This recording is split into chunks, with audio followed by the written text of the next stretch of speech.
Take one. Okay. Good afternoon or good morning, wherever you are. It's somewhere, it's different time zones all around the world. My name is John Cannon at NJ Sound, and I'm here with my friend Billy Redman.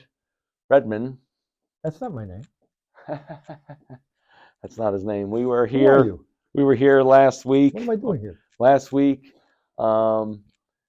recording his debut album, My Brother John, which is dedicated to me, right? Yeah, absolutely. Yeah, and we did an 11-song album, and it's coming out on Christmas Day 2022, December 25th, 2022, and it's a great ambient album, solo piano.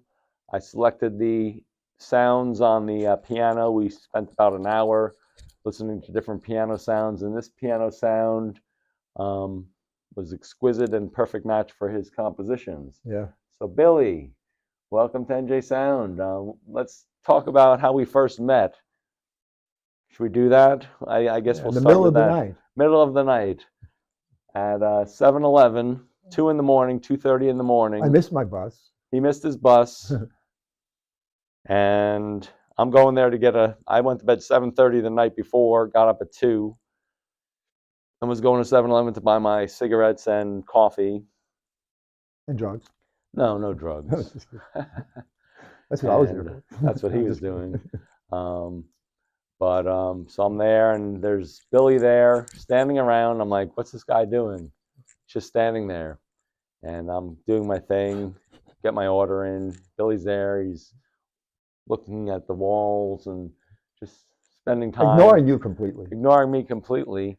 Then I go outside. I only wanted a cigarette from you, actually. Yeah, I go outside and I start smoking a cigarette and having my coffee.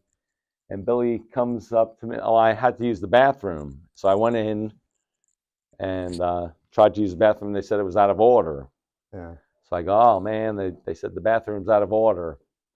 And Billy goes, what'd you say? You said something. No, you came outside and I said, and you were over there and I was over there. I was smoking. I was drinking. I don't know what I was doing. I didn't give you and a I just cigarette said to you, I at that said, point. hey, they always say the bathroom's not working, but it's working for them, of course. Yeah. And then we started talking.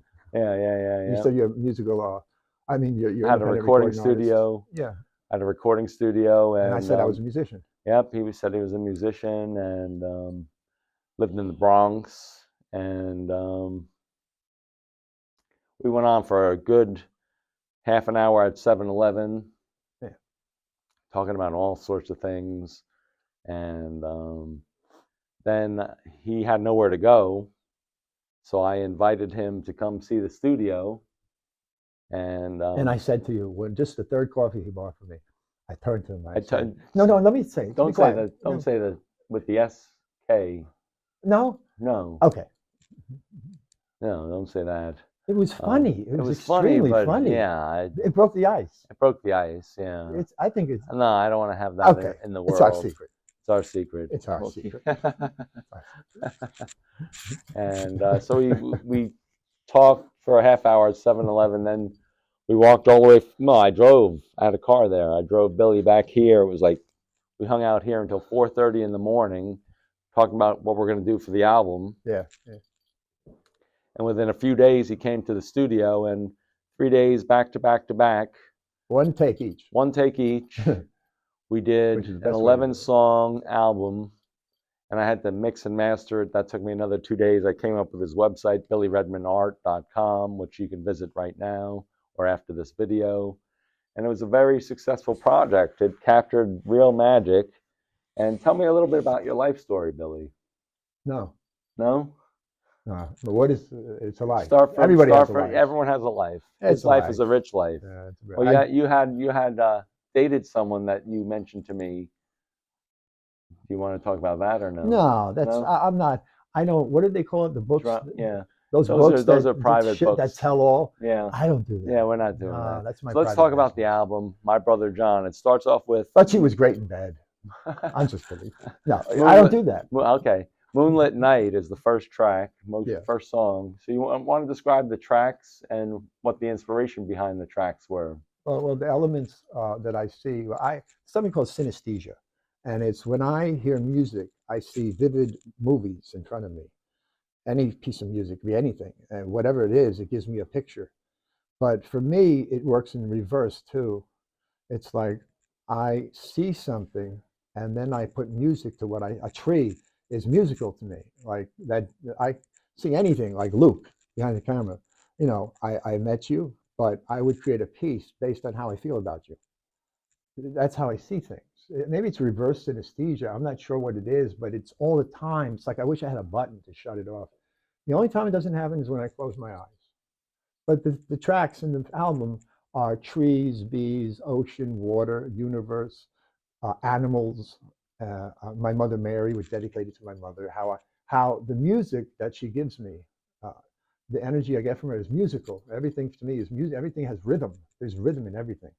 And the piece I did about her, um, it's about that. And Let Birds Fly, I composed in a psychiatric ward. And it was on 114th Street, Manhattan, and the Cathedral of St. John the Divine is in the window. Huge windows with a piano. And there was flocks of birds. And those birds gave me music that I created based on those birds. I am not doing it. I don't know where this comes from. I'm just a tool. It's in your I don't take genes. credit for any of this. It's just a tool. That came It's out coming from perfectly. someplace else, and it's just using me to do this. And I don't even know what I'm doing when I'm playing. I just doing it. Yeah. I don't think at all. Comes out very freely and I'm not naturally. thinking. Yeah. Well, I'm you just had processed. your background is in percussion and drums, I was a right? drummer originally Drummer for and years. percussion for many, many I years. taught myself the drums. I taught myself Yeah. the piano. And you told me I you don't view the believe in piano as a lessons. series of drums that are tuned, like timpani Well, drums. a man named Cecil Taylor, a pianist from the '60s, a jazz pianist, very prominent into avant-garde and new wave and advanced music and experimental music. And he told me, I was talking to him once, and he said to me, he said, the piano is 88 tuned drums. And he said, if you're a drummer, a percussionist, you can transpose to that easily, more easily than someone who doesn't. And it's because there's a mallet that hits the string. It's not strummed like a violin, but you can get any sound you want out of the piano if you know how to use it. I try to get sounds out of the piano that traditionally are not there. Yeah. You know, That's you where said that. we worked together and we Yeah, crafted and this. he recorded it beautifully. When you sustain the perfect. keys, it sounds almost like a I synthesizer used the pedal afterwards. down all the time, the sustain pedal. He has Every a pedal I never lift it up. nonstop down. So it creates overtones, you said, right? And there are like 100 notes that build up because each note stays sustained. And it was a big nightmare for the MIDI editing. It was a MIDI editing, and I had to It's like edit. a rhapsody. Everything's It's a rhapsody. So the Just notes carries. just build up Yeah. and cascade into one another. And it was a beautiful sound. To me, it's like code. Yeah. Music is like code from the universe. It's like the universe sending me like codes. Like, do, do, do, do, do, do, do, do, do, do. And I'm hearing it, and I'm through my hands, I'm interpreting this code I hear. It's like signals, and it comes through sometimes in the playing, like the glitches. Yeah, yeah. They're almost like a digital signals Yep. that are coming in, and that's how I hear it. But it's based on anything I see has a soundtrack to it. Yeah. Maybe that's because I saw movies from since I was a young child. Yeah. Everything is like a motion picture to me. It's either a comedy or it's a drama. Mm-hmm. But or a thriller. Or a thriller. It could be anything. Mm-hmm. But whatever I see gives me like the inspiration. Just filming that speaker over there. If you just film it, after a while, it becomes an ominous thing of what's going on here. Mm-hmm. Everything has an energy that comes from it. Mm-hmm. And I pick it up. We're receptors. We're all, this thing up here, all this is meant to carry this, mm-hmm. the most important muscle in the body. Yep. And most people don't use it much. Yep. They're concerned about all this business. Yeah. When this is what it's all about. That's your central processing. This is more powerful than the universe. Oh yeah. I read something that the most powerful computer that man has ever created is only a fraction as powerful as your brain. Yep. So we use only 10% of it. Yep. But it's a brilliant album. Like Einstein probably used a larger amount of it. Oh yeah, probably 20%. Probably, maybe just 20%. 20 or 30%. What's the rest for? For dreaming and. You can move objects with your brain. You can do things. I don't know about that. No, I'm saying if you evolve for that level. They have people that. I think it takes evolution. That use the brain. They're putting neurotransmitters in the brain, and you can actually move a mouse cursor on the computer with your. Just don't worry about that.